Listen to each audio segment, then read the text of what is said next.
சிங்கம்பத்தை புள்ளைன்னு தெரிய வைப்போம் வாடா வாடா. இந்த மாதிரி மனோஜ் அவர்கள் இறந்துட்டாங்க அப்படின்னு ஆண்டவா இது பொய்யா இருக்கக்கூடாதா அப்படின்னு நினச்சேன். ஆனால் இந்த மாதிரி ஒரு துயரம் இருந்து விட்டது. எனது நண்பர் மனோஜ் அவர்கள் ஒரு வெள்ளிக்கிழமையும் எனக்கு ஃபோன் பண்ணிடுவார். கூட இன்றைக்கி என்ன படம் பார்த்த, எந்த படம் நல்லாயிருக்கு அப்படின்னு சொல்லி கேட்பார். சிகப்பு ரோஜாக்கள் அந்த படத்தை வந்து மறுபடியும் ரீமேக் பண்ண போகிறேன், அதில் வந்து உனக்கு ஒரு மெயினான கேரக்டரு, நான் அது கேரக்டர் யோசிக்கும் போதே உன்னை பற்றி தான் யோசித்து வச்சேன், கூல் சுரேஷ்க்கு இந்த படத்துக்கு அப்புறம் வேறு லெவலில் போயிடுவேன் அப்படின்னு சொல்லி சொன்னார்.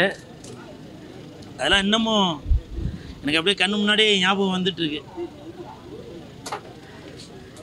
1999 நான் சிங்கப்பூரில் இருக்கும்போது தாஜ்மஹால் படம் ரிலீஸ் ஆச்சு.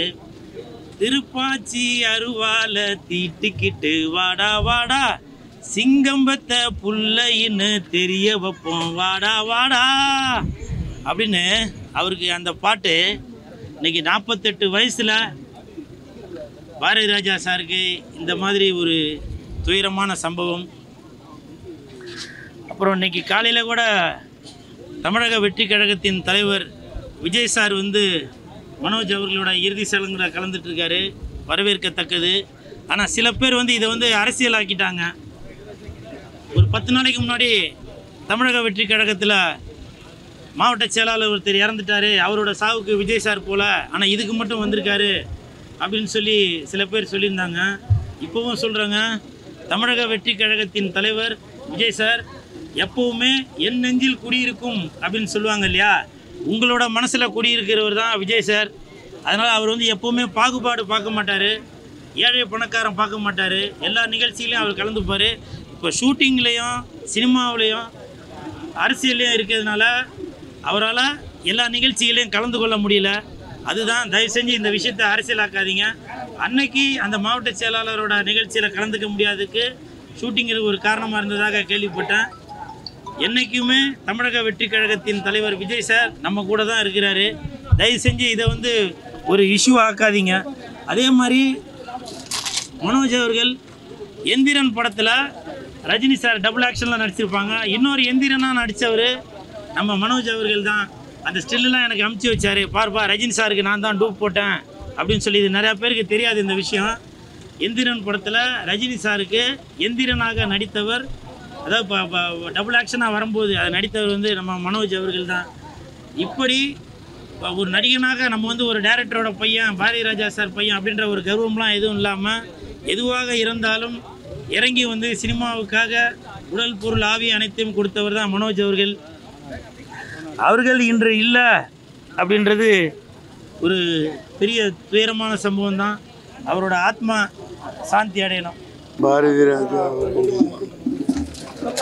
இனந்த புத்திரன் டைரக்டர் நடிகர் மனோஜ் இயற்கை அடைந்து விட்டார். அவரிடம் குடும்பத்திற்கு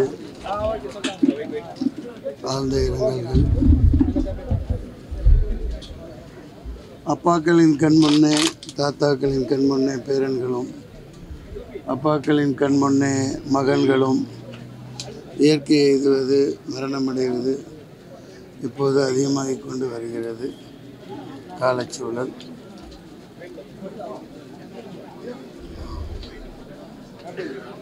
காசிகா புராதிநாத கால பைரவம் பஜி.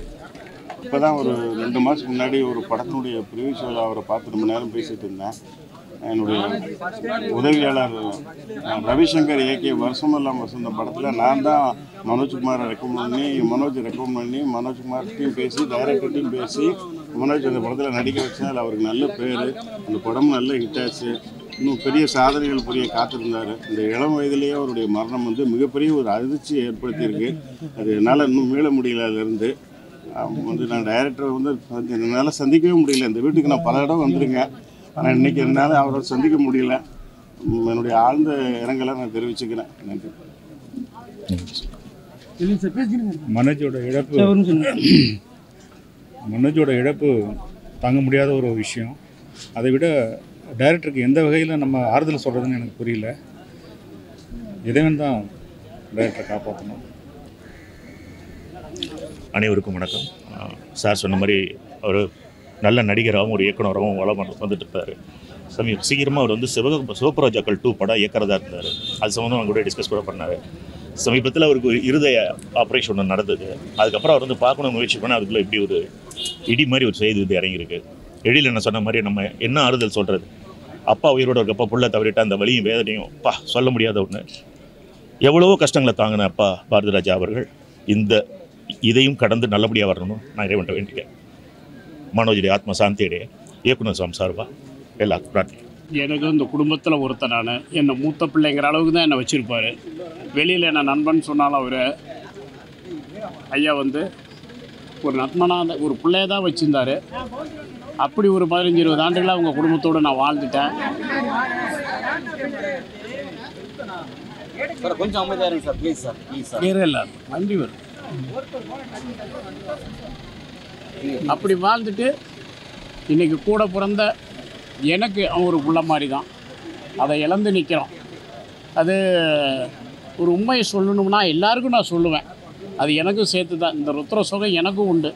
அந்த இடத்துலேருந்து பார்க்கும்போது அந்த அழிவு வேதனையை நம்ம இருந்து பிள்ளை இழக்கிறது எவ்வளோ ஒரு கொடுமையானது. இந்த உலகத்தில் ருத்ர சோகம்னு சொல்லக்கூடிய அந்த சோகத்தை அன்றைக்கி அவர் துடித்து கொண்டிருக்கிறாரு. இத்தகைய ஒரு மாபெரும் இயக்குனர் இமயம். இதுதான் காலத்தை நம்ம வெல்ல முடியாது என்பதை காலம் நம்மளை வென்றுவிடும்.